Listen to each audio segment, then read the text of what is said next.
Hola chicos, ¿cómo andan? Hoy les quiero hablar sobre un tema muy interesante que son los hidratos de carbono. Vamos a charlar un poquito, muy breve, lo voy a hacer, tratar de hacerlo lo más claro posible porque es una pregunta que me suelen hacer mucho acá en el cónsul y también me la hacen mucho en la vida en general. ¿Por qué las dietas sacan tanto los hidratos de carbono? ¿Por qué se demonizan tanto?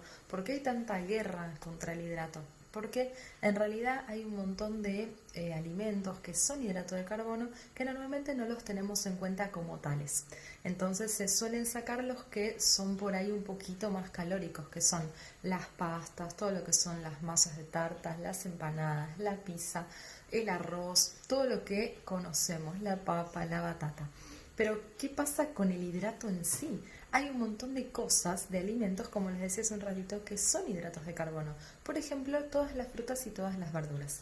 Eso es hidrato, hay que tenerlo en cuenta. ¿Por qué?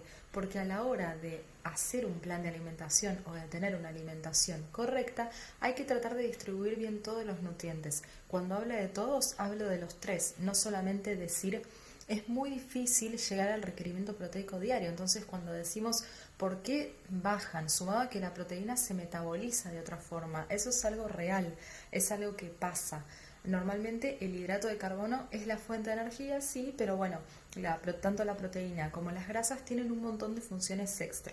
Entonces sirve también por ese lado. ¿Por qué se basan más las dietas, famosas dietas, en la proteína o en las grasas? ¿Por qué? Por esto que les estaba diciendo recién, porque el hidrato se metaboliza de otra forma. Tengamos en cuenta que lo que les decía al principio, todas las verduras y todas las frutas son hidratos de carbono, sumado a las arvejas, el choclo, las lentejas, todas las legumbres, el arroz, como les decía hace un ratín, todo lo que son las pastas, todo lo que tiene que ver con eso, frutas y verduras incluidos, son hidratos de carbono y hay que tratar de regularlos un poquito. ¿Qué significa regularlos? Hacer un equilibrio, que no sea todo basado en el hidrato de carbono, ni todo basado en la proteína, ni todo basado en grasas. Porque lo ideal, lo que el cuerpo reconoce, digamos, como entre comillas saludable, que está bueno, es un equilibrio. No hay que sacar ningún alimento, sino hay que tratar de incluirlos en nuestra alimentación de una forma que esté buena, de una forma copada. No hacer dietas estrictas o cosas que el cuerpo se acostumbre o desacostumbre a ciertos alimentos, porque después cuando los incluimos es mucho peor. El tema de tratar de equilibrar un poquito las grasas también está relacionado con que la grasa, un gramo de grasa tiene 9 calorías. En cambio, un gramo de hidrato y un gramo de proteína tiene 4. Por eso es que a veces se juega un poquito más por el lado de la prote que por el lado de la grasa. Entonces, para resumir un poco, tratemos de hacer un equilibrio y de tener en cuenta que un montón de alimentos que consumimos, además de las pastas, además del arroz, además de la pizza del fin de semana, o ahora, en cuarentena por ahí a veces en la semana, consumimos muchos hidratos de carbono que a veces no los estamos teniendo en cuenta.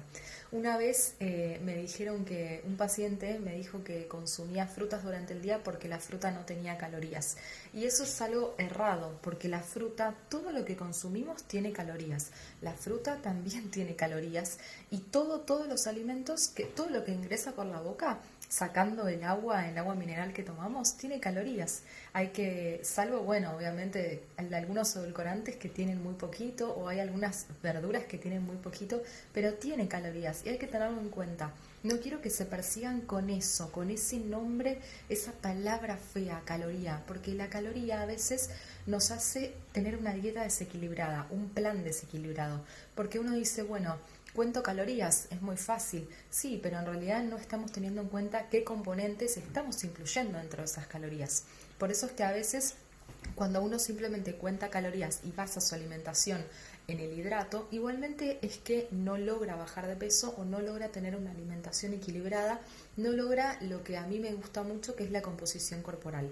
Acuérdense que es muy difícil llegar al decaimiento proteico diario, eso es algo que hay que trabajarlo muy bien, hay que evaluar bien cómo podemos llegar, porque también hay alimentos que son de alto valor, que hay proteína que es de alto valor biológico y proteína de bajo valor biológico. Tengan también mucho ojo con eso, porque no es lo mismo, no es todo lo mismo. No es lo mismo consumir porotos, garbanzos en base a proteína que consumir, por ejemplo, pechuga de pollo o consumir, no sé, algún otro tipo de carne. Eso también es súper importante. Pero no demonicen el hidrato, no lo vean como algo que está mal, algo que hay que sacarlo. Traten de hacer un equilibrio, ¿sí? Que sea algo que lo incluyan durante su alimentación y no lo saquen definitivamente, porque eso después los lleva a tener conductas problemas como los atracones. Directamente, si lo sacamos, después tanta restricción, tanta restricción, nos lleva a consumirlo en mucha mayor cantidad y es mucho peor, ¿vale? Bueno, chicos, espero les haya servido. Nos vemos en el próximo video y el domingo en el vivo juntos de entrenamiento con la doc. Les mando miles de besos.